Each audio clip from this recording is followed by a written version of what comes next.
Hello and welcome back to the Dropkick Report. My name is Maury with my co-host Corey, and we have just interviewed Dutch of Fight Factory Wrestling, and we are back with their heavyweight champion, Lory. Welcome to the Dropkick Report, Lory. Thank you so much for having me. Of course, and this is in lieu of your next event, Steel Cage Showdown for Fight Factory Wrestling. What are you expecting at that event?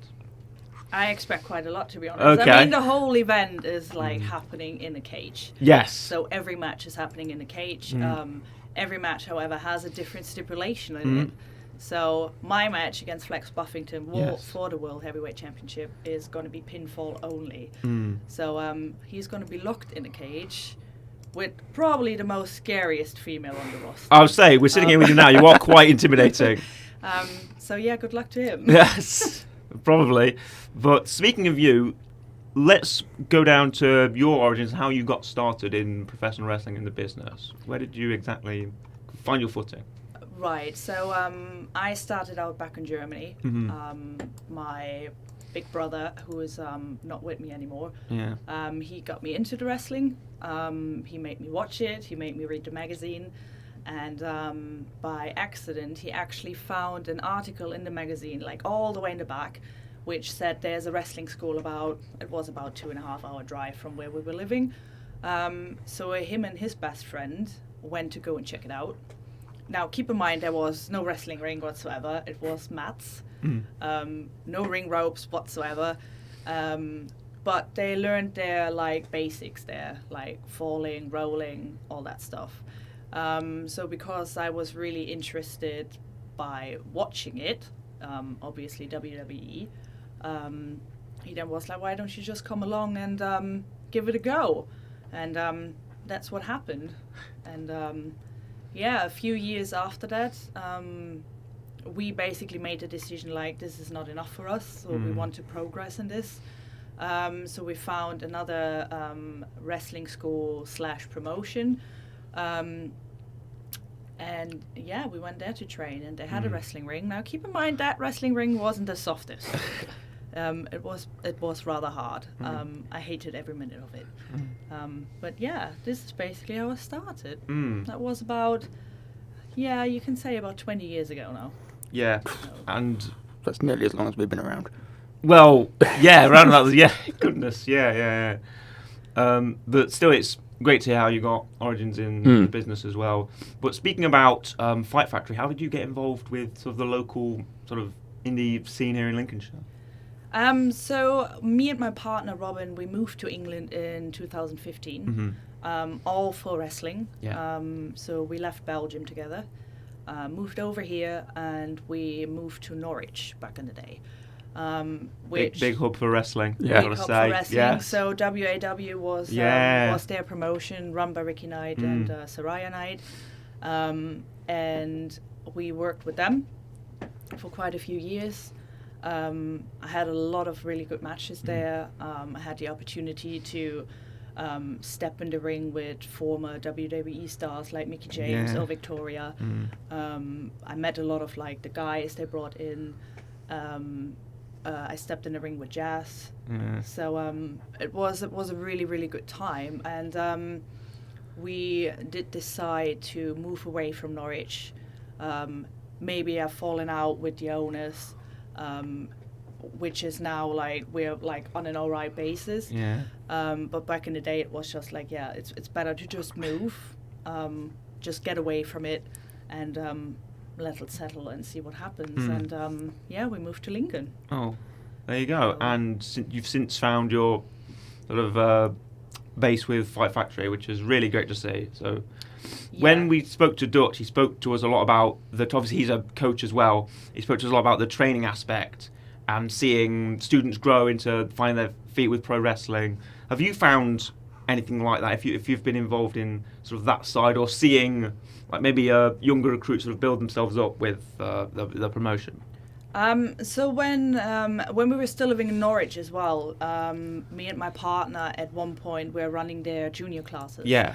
So we were training the juniors, besides Zach Knight, Roy Knight, Saraya and Rick. Yeah. And then when we moved over here, we done basically the same. Now keep in mind we didn't really have like the juniors back then yet. They started with the juniors a little bit later, I think.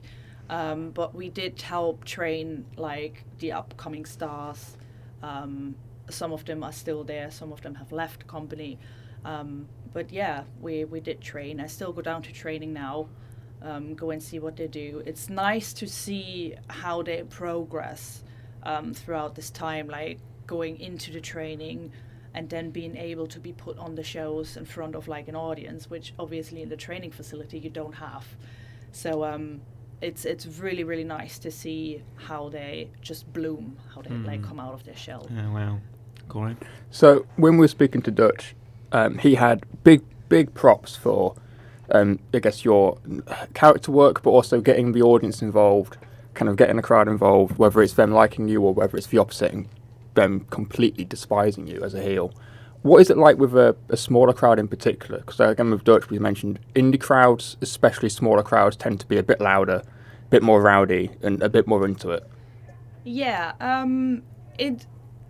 for us, I've always been told, like when I started, it doesn't matter if you wrestle in front of 500 people, in front of 50 people, or in front of 10 people.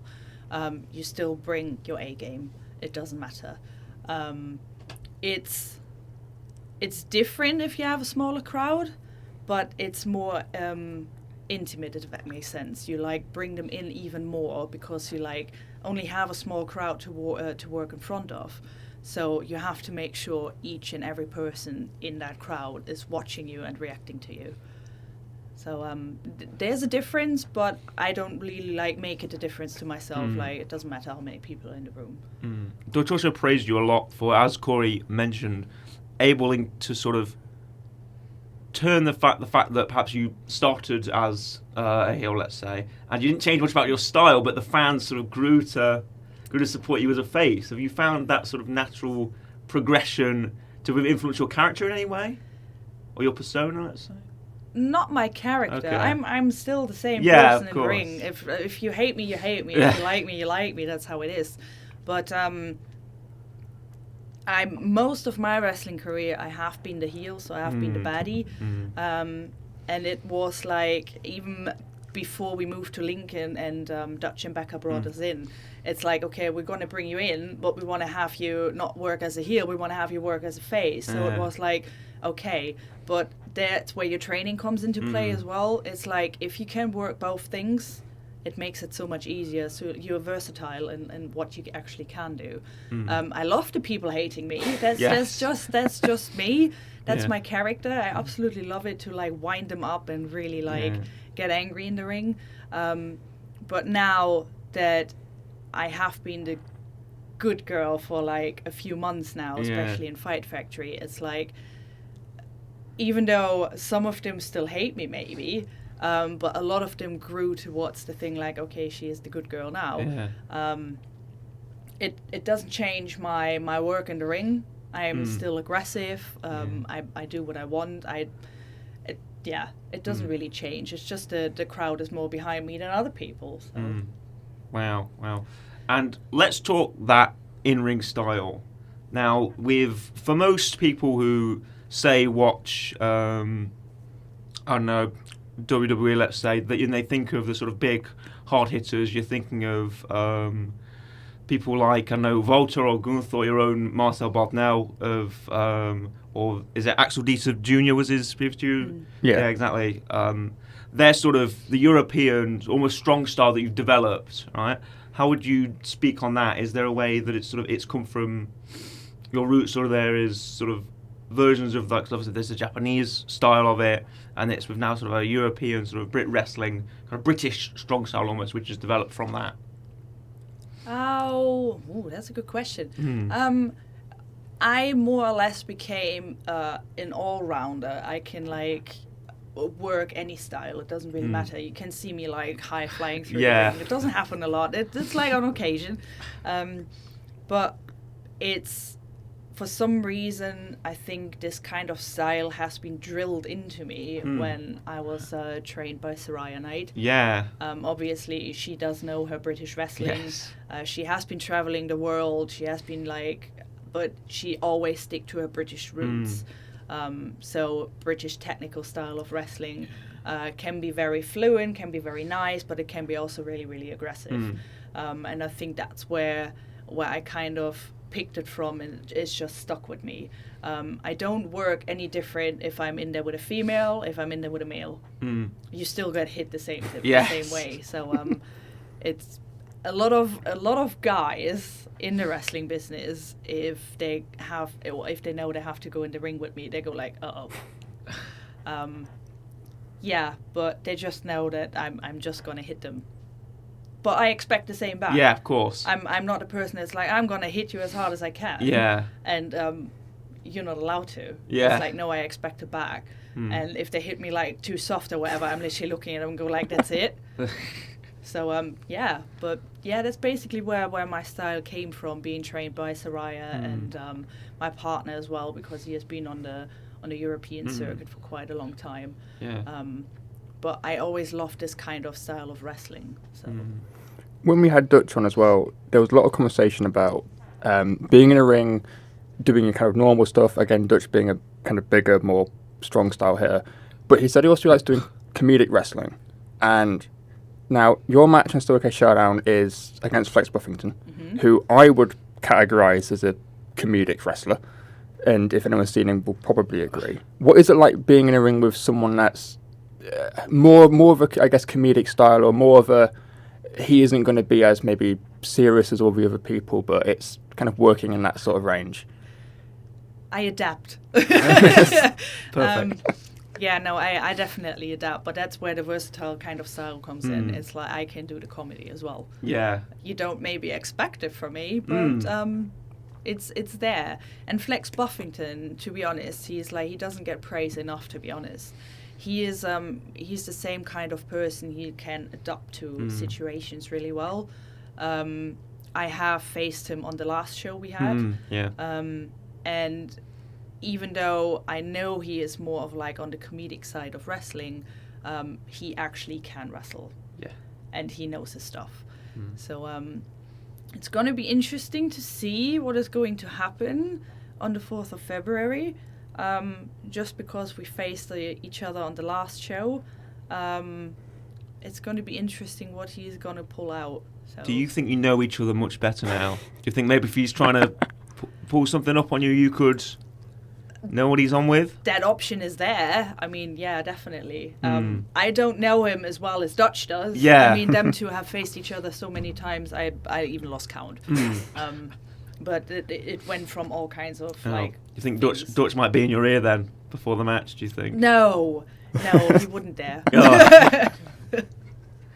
Perhaps, but still, that is that history that you have with. If it's more about that history that you have with Flex Buffington, that might make you a bit more sort of wise to his manoeuvres, let's say. Yeah, but who knows? Maybe I have a surprise or one. Maybe, you never know. Exactly. You could have something up your sleeve in that regard, Corey. So again, also that match, what is it like being in kind of a cage? Because have you ever worked? I'm assuming you've been in one before. Yes. I have been in multiple. Yes. When they brought the King of the Cage tournament out, which was a few years ago. I think by the time I was entered into it, I think it might have only been the second one they done, but I was the first female to actually win the whole tournament in the cage and became, instead of King of the Cage, I became Queen of the Cage. So yeah, I do definitely have history with that monster of a cage. It is intimidating because you can't go anywhere. Yeah. And there's literally just basic steel around you. Does it hurt if you get thrown into it? Yes, it does. That thing doesn't move. It's just basic steel you literally get thrown into. But yeah, I do have my history with the cage. I'm glad I'm in the cage again because it's fun, but hard at the same time. Yeah, of course. So your body is literally getting pushed to the limits. And speaking of things that might be more difficult, when you're with, obviously you've worked with a lot of promotions throughout Europe and the UK, and when you're with a promotion, often when you're communicating with the promoter, you might, if you've got ideas of what he wants, or if there's like a promo or a particularly long match, is there any way, do you sort of trust the promoter much more, or would you kind of trust you and yourself and your opponent? It depends what. How would you define that relationship? Well, it's when I get like booked in like different promotions and stuff, it's like up to the promoter what he wants from you. So if you turn up and he goes like, oh, you have like 10-minute match, okay, what do you want in it? And it's like, it's up to you. Most of the times when I turn up to shows and stuff and they go like, okay, you're wrestling this person, you have that much time left. And when I then go and ask, it's like, what do you want in specific in there? I'll leave that up to you. You know what you do. So, yeah, it's... Yeah, of course. It's always different. Each promotion or company is different when you turn up. It's like they all have like a certain set of ideas what they want you to do, or you get like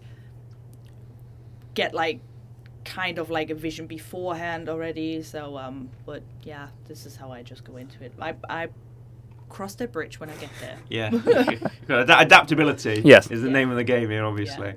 But speaking of that European scene, what are your few favourite memories from your time in Europe?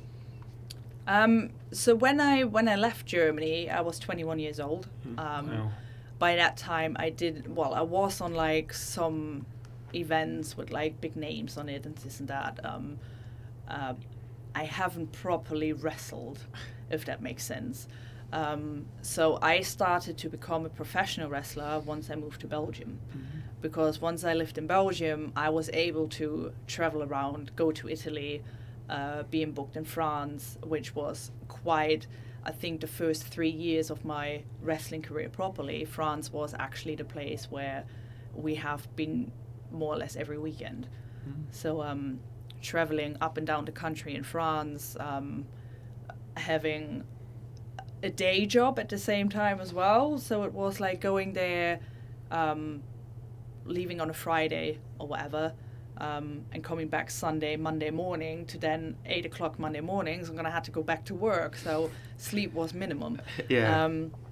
But there's a lot of interesting memories in France, definitely, being able to wrestle in proper bullfighting arenas, which was interesting. What's that like? It was hot. Yeah. It was so hot. Yeah, it's because they're like based down south in France, so close to like the Spanish border and stuff. And over day, obviously the sun was shining, and the canvas of the ring, it wasn't like fabric. It was more like the things the lorries have on their trailers, like that kind of shiny material, which like, also tarpaulin kind of. Which also got really, really hot. So the shows most of the times didn't start until like 9 o'clock in the evening. So because it was cooler, the sun was gone, it was dark, but because of being so close to the ocean, it laid like a little layer of like you can say like wetness over the canvas. So when you were running in there, you were slip and sliding. It was like badly on ice. But yeah, that wrestling on water was a thing. Yeah, the wrestling ring on water. Only thing to be eliminated there most of the times was if you ended up in the water. Now, my partner can't swim. So I was the manager of my partner, so I had to go. So someone's I was going in the water. Yeah. I was the one that got thrown in the water.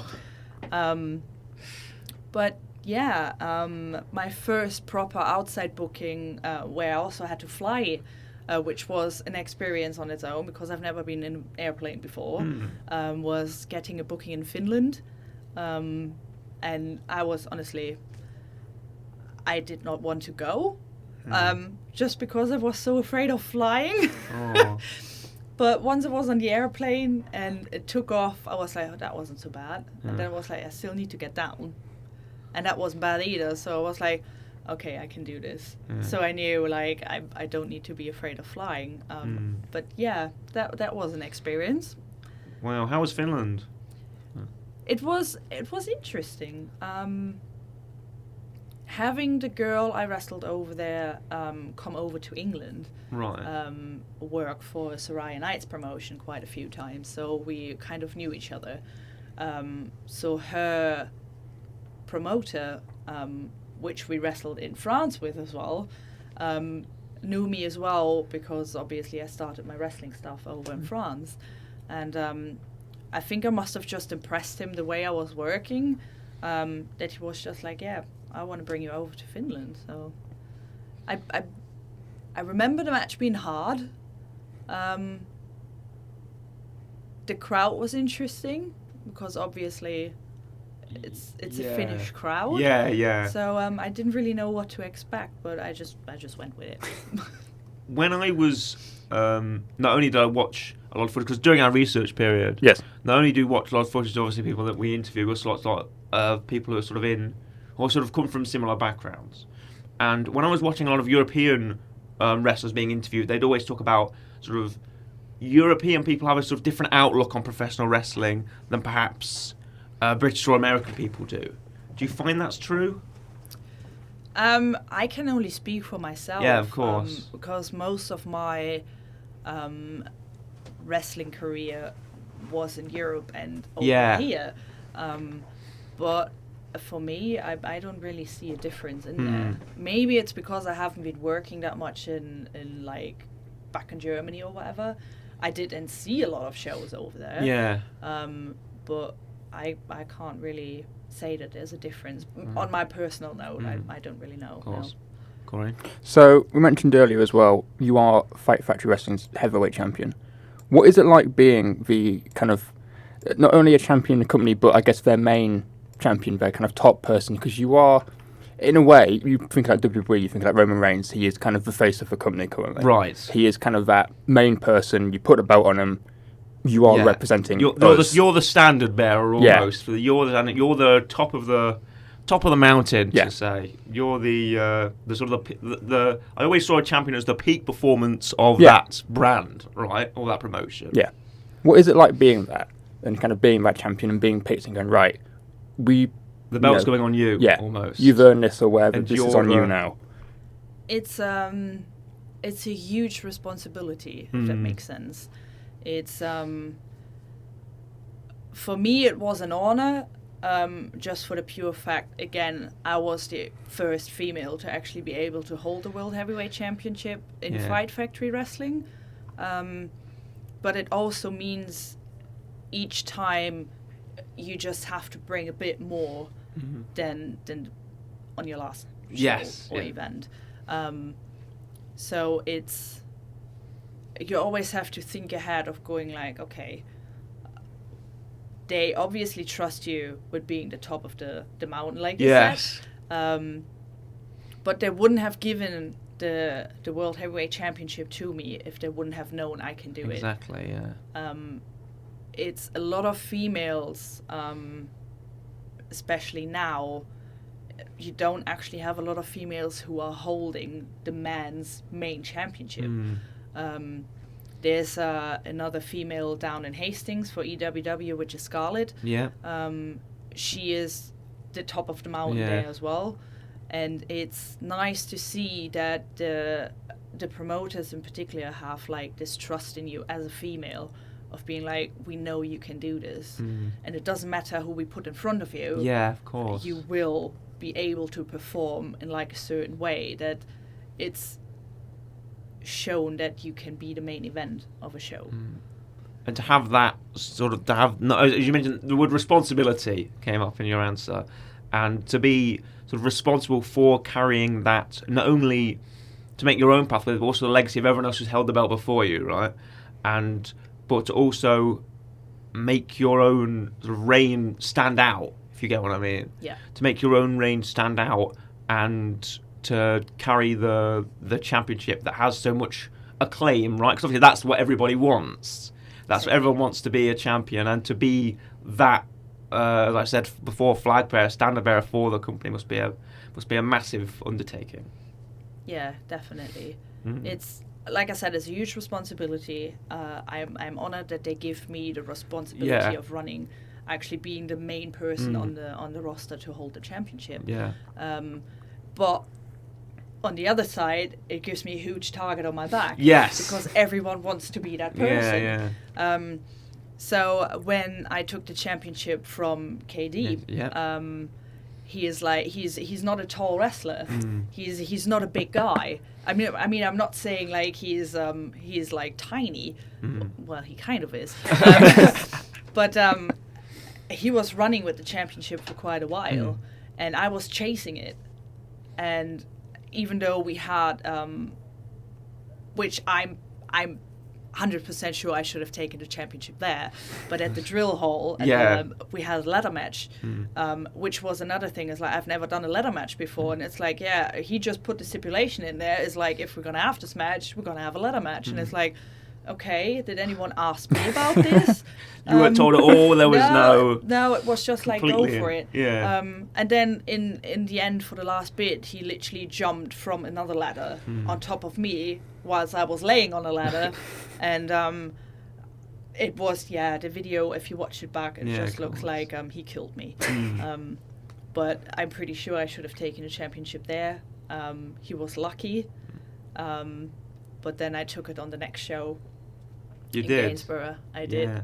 And now he has created this new group, which is called the New Age, who are just causing trouble everywhere in Fight Factory. And he still has a rematch clause, and he hasn't used it yet. So do you think you may have to eventually turn your eyes back to him, perhaps? I always have my eyes. Yeah. Because it doesn't matter, even if his other Muppets are going to come around and have a look at me. I know he's not far behind. So I know he's watching every move I'm doing. But yeah. I'm noticing a theme with KD, because we spoke about him with Dutch, because now he's made a ladder match, which is more his stipulation. You mentioned it with Dutch because he had the whole Jeff the Ref thing. Yes. I feel like KD's up to some shenanigans here that we need to... Yes, we need to address this. Yeah, we need to address this. We definitely do. Don't get him on the radio, he doesn't deserve it. Okay, don't worry, we won't. I don't think we've ever blacklisted a guest before. Don't think we have. No. Yeah, no, there's definitely a theme. He's a little weasel. Yeah. Definitely is. I think Dutch was completely right when he said that he should have won that. Yeah. I think he was completely right at the time. I had doubts at the time, but now that we've heard it from Lory herself, I feel like we have to believe it. Yep. I mean, and he talks about his own brother. I mean. Yeah, of course, exactly. What does that speak to his character?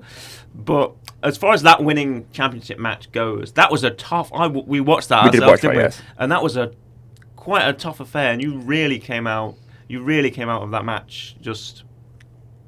I thought there was a real sense of your strength came across in that championship match against KD, and just the way that he'd find ways to sort of slip and slide about, and then you'd eventually catch him with something that was really big, and you could hear the crowd stand up for it, which was fantastic. Do you think that sort of applying the difference of style, again, you mentioned that you're sort of an all-rounder, but applying that difference of styles, when someone like KD is, jumping and flipping everything, goodness, why can't I just lariat this kid's head off? How much does that play into the dynamics of a match? I would love to take his head off. Okay. You have to adapt, because he's a rather quick guy. I'm not gonna lie. I mean, I'm not the quickest. So I work towards my strengths, not my weaknesses. Yeah. But he knows that I'm not that quick, so he is literally just dodge and diving as much as he can, and he is coming from above instead of from down. So I really, really have to adapt my kind of style, think about what can be his next move, to be able to actually stop him. It's not always possible because he's like a bouncing ball. But yeah, it's just adapting. Of course. Honestly. Yeah. And let's talk about promos. Now, me and Corey, we tried to do a couple of promos for our promotion of this series, and we didn't think it went very well. Well, yours is on camera. Yeah. We don't have mine. But we're looking for tips. We're looking for, how would you say, if you had to construct a promo, say if you were a heel and you're looking at diss on the fans, what would you sort of pick at? How would you construct that? The most important thing for a promo is believe in yourself. Okay. It's make it believable towards the camera. It's hard to to do a promo, because you obviously don't have an audience in front of you, you are speaking into a lens, which is looking dead back at you. But it's believing in you and believing in the thing you want to bring across. A lot of times it's like you have a lot of people who think about promos a lot of times. It's like, what should I say? What should I do? How do I stand? How do I look? What, you know, a lot of times it's like when I personally do a promo, it's like I have bullet points for me. Okay. It's like mention the date, mention your opponent, mention where it is, and then anything you want to say is literally, for me, most of the time, it's just whatever happens. I don't think a lot, because for me personally, if I think too much about it, I will just screw it. Yeah. It's not happening. And if you believe in yourself and you believe in the product you want to bring across, it makes it more believable for the people who then watch it. And it's like there's the emotion in there. It's not like you stutter or you fall over your words. It's just what you believe in at the same in that moment, what you want to bring across. Of course, and it's about conveying that message again, no matter whereabouts it's done. But for me and Corey, often me and Corey like to discuss our sort of burgeoning dreams of joining professional wrestling, rather than just covering it and sitting on this show and doing it like we're doing now. But for someone who wanted to, let's say, join the independent wrestling scene here in Britain, what would your main advice be? The main advice would be find a wrestling promotion that invests in you as well, that believes in you. I'm not saying there's companies out there or training schools out there who basically just want to take the money. Unfortunately, there is. So find your training school, have your research on the internet, or even by listening to, let's say, Dutch for some reason. He has his own training school, but a lot of times he tells you, go somewhere else, because what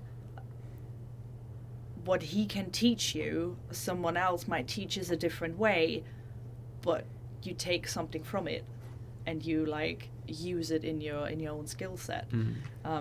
Which is the good thing about the British scene, because there's so many training schools and so much knowledge in between them, especially because most of them are run by like old school wrestlers or old school promoters.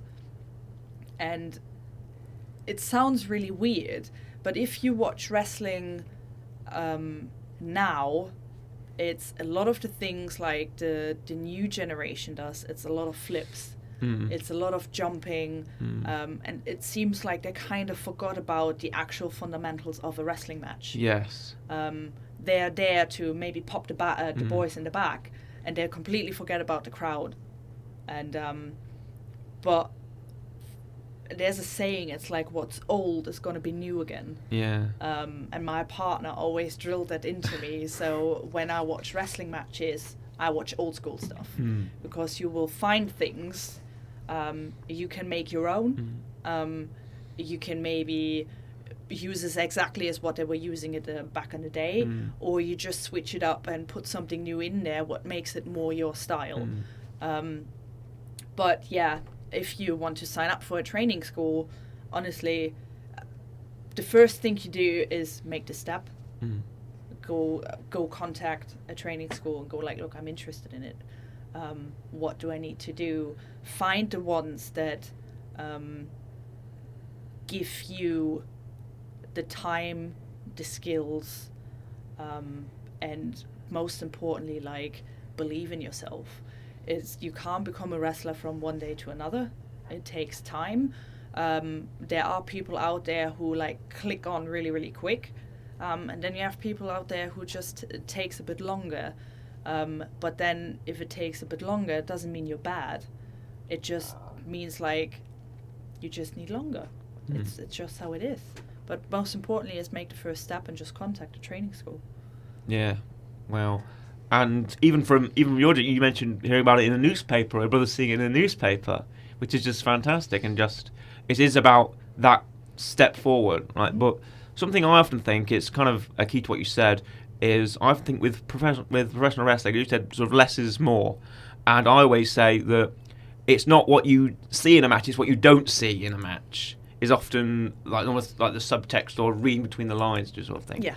And when you're doing a match and you're sort of running through your spots and such, is there points where you think, well, I could do more here, or I should probably dial it back, or there's time to do less? Because you have a very sort of hard-hitting style, and with that there's lots you can do, but there's also things that can be held back and things that can be sort of pushed forward, if you get what I mean. When I go in the ring, a lot of times it's like there's certain ideas I want to do, and then a lot of times I personally listen just to the crowd. Okay. It's like, how did they react on what I just done? How did they react on what my opponent just done? How can I go from this point to bring them back down to then bring them back up? So it's like you're in a constant kind of mind bubble in your match. It's like, what can I do to go from A to B, or to C? And then sometimes you go like, oh, you don't need B, so you just go from A to C. So it's you just need to listen to what the people want. And a lot of times, a lot of people don't do it, which is so sad. It's like they don't react on what the people want you to do. But then keep in mind, a lot of times people want you to like hit someone another time and this and that, especially as a heel. It's like you go like, yeah, I do it, and then it's like, I'm not going to give you this wish. I'm doing what I want to do, not what you want to do. So, One of my favourite fun heel things is, I think I saw it recently in an indie match I was watching, where the heel was running the ropes and everyone was thinking, oh, he's going to go for a big drop kick or something. He just gets the guy on a side headlock. And I'm like, that's perfect. That's perfect. Because you're denying, obviously, what the crowd wants to see, but you're also doing something which inherently, like, obviously that's still very, keeping up sort of bad guy feeling. But let's talk moves, let's talk maneuvers, let's talk some of the fun stuff to do in the ring, not just heel work, but like how do you have fun in the ring? Basically from the moment I step into the ring, I have fun. It's like from basically belittling my opponent, depending of heel or face, to reacting to what they are doing to me, to then literally just pick them up and throw them around. Because that's what I do. I use a lot of suplex things. So, but yeah, it's just basically just having fun. It's like the older you get or the longer you are in the wrestling business, you understand that it's like it's not about just go in there and do your thing. It's about having fun. And I'm just having fun. Yeah, of course. It's like if I don't get a suplex in my match, then so be it. I mean, that's just how it is. So. That's really amazing. And of course, from watching you, there's a sense of that enjoyment. Even in the match with KD, even in your championship match, there are moments where when you guys are sort of brawling outside the ring, you can sort of see that in you as well. There's this sort of great fire and great passion, which really seems to resonate with the crowd, and also resonates when me and Corey were watching it, wasn't it? Yes. Now your match on Circuit Showdown is not only for the Fight Factory Heavyweight Championship match, and I asked Dutch this as well, and Dutch kind of briefly explained it. It's also a match for Jamie Skinner, which Dutch has kind of been through and spoken about who he is. What is it like being picked for kind of a match like that? And you can speak about who he was, who he is, and that sort of thing, but what is it like kind of being picked for not only a championship match, but a kind of a memorial match in that kind of situation? It definitely was an honor, because I got to know Jamie. I think one of his most memorable things was when we had a show in the engine shed. And of all people, he was dressed up as Eliza Rue, which was the other female on the roster. And another time he was like dressed up in like a kind of like blow up suit or whatever, and he was like basically just going after Robbie X, and he like was winding him up so much that in the end he was literally running from one side of the venue to the other to avoid Robbie X going after him. But that's just the kind of character he was. He was a really, really great guy who enjoyed coming to the wrestling shows, who enjoyed making signs for all of us. Most of the times when he got to see me, obviously I was still a heel. So because I don't really smile a lot when I'm a heel, it's just I have this resting B face. But he made signs where it was just like saying on the Lory smile, and it's like it was just winding me up, and it's like, I don't do this, so why are you doing a sign like this? But that's just the person he was. He loved coming to the shows. He loved supporting us in any way he could, and it's just an honor when I got to know about it. That I have been put into the match to in memory of him, and I'm like, okay, well, there you go. That's just another thing on this. It's not just a World Heavyweight Championship. No, it's a memorial match, and it's against Flex Buffington. So Flex, I believe, was one of his favorite wrestlers. So I honestly have no idea how this is going to go. But yeah, that's absolutely incredible. We heard a lot from Dutch about this memorial match, but also about what it meant for the championship to be defended in it. The fact, obviously, it's the biggest prize in Fight Factory, so I feel like it's worthy of the match, and the match is worthy of it. If you understand the fact that you're defending your championship in this memorial match, which could honestly be no better stage to just promote this incredible person. Yeah, definitely. I totally agree with that. It's it's like I say, it's not just a championship match. It's against Flex Buffington, who was his favorite wrestler. It's going to be in a steel cage. There's just so much going on. Of course. Honestly. Yeah. And as far as Fight Factory is concerned and your championship, there's Steel Cage Showdown is coming out due February 4th, and there's a lot of great matches on that card as well. Dutch was mentioning how he's very interested in the scramble match, and he was thinking that he might get in there himself, but he wasn't sure. Is there any matches on the card that you know of that perhaps you might be interested in if you weren't competing in your own match? Ooh, that's a good question. To be honest, I think all of the matches who have been announced so far are going to be could actually be a show stealer, to be honest. Yeah.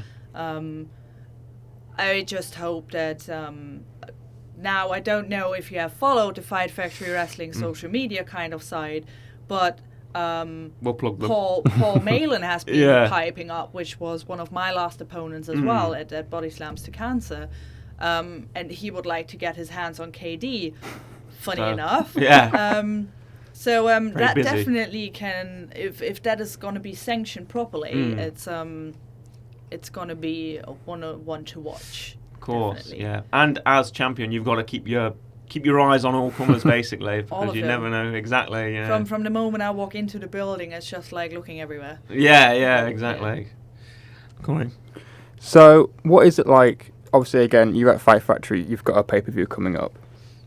Is it kind of fun doing more kind of pay-per-view stuff, or maybe sort of being a main event and shows that you're running, that sort of thing? Because some in the events you've got in the UK things like Progress or ICW, which run kind of more house showy stuff that lead up to pay-per-view. Fight Factory is pretty much just big event every single month, and you do kind of social media and the build to that sort of thing. What is it like doing the kind of bigger events compared to smaller stuff? Well, I would say the biggest event of the year for the last 9 years is Body Slams to Cancer, which is a charity event.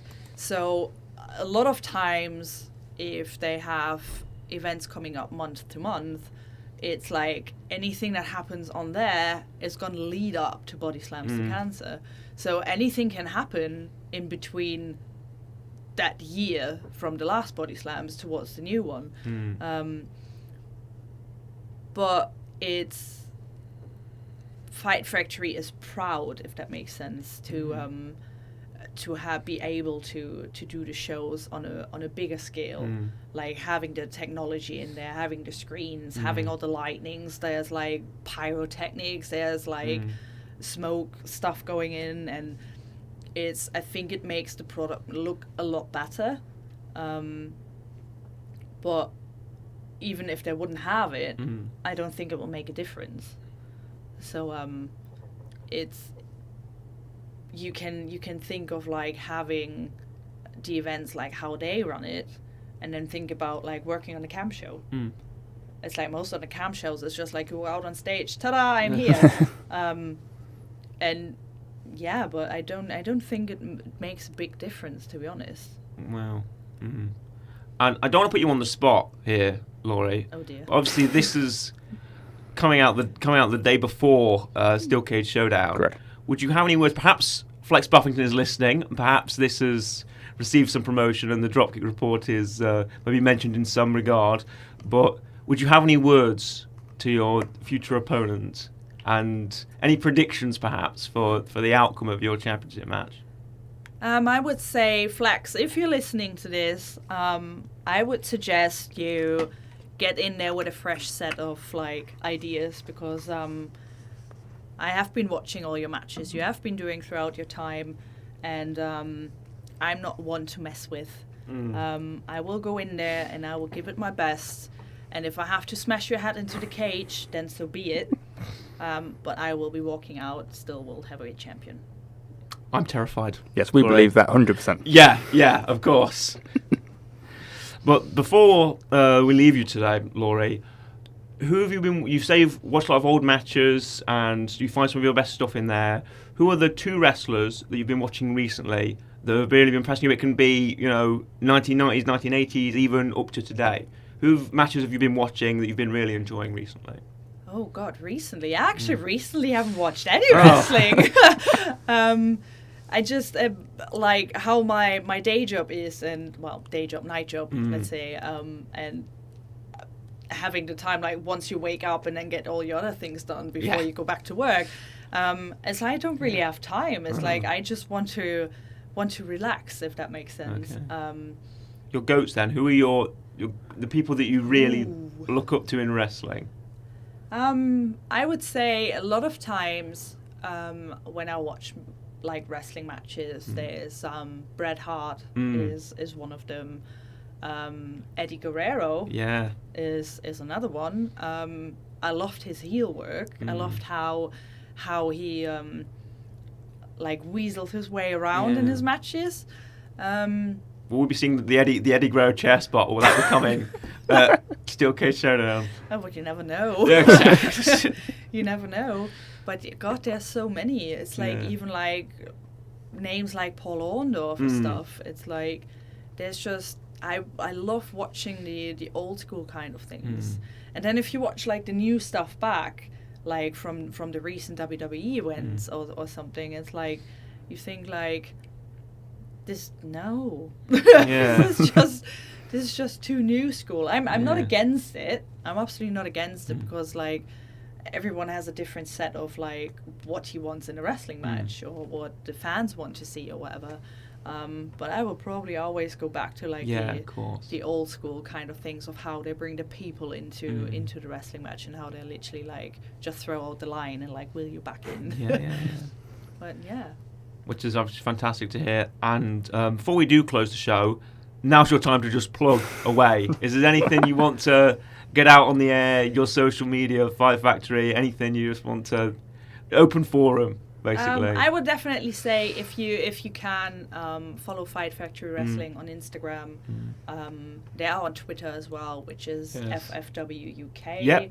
I believe it is. As is yourself? As I myself are on Twitter, not as much at the moment. Okay.